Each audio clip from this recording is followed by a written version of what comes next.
Kako ste posle roditelji gledali, da kažemo, kad si malo počeo to nešto da zarađuješ, kad si... Nisi možda Kazali više... se đubre, svi nešto privređuju, ti ništa ne privređuješ, šta? Majka me maršala i uvek kaže, a đubre jedno, sad svi kažu, a đubre jedno ne vrediš. Ja dođem kod nje, sa čalom popijem rakiju, ne da. A ja znam da me voli najviše u svijetu, majka je to. Ja sam s nje plašio do smrti.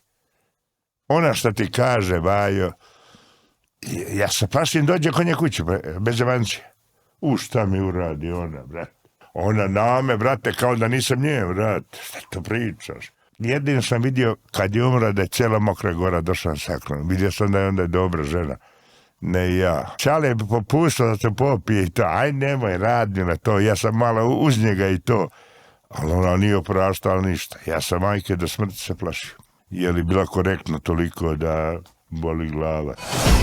Zlatiborski podcast.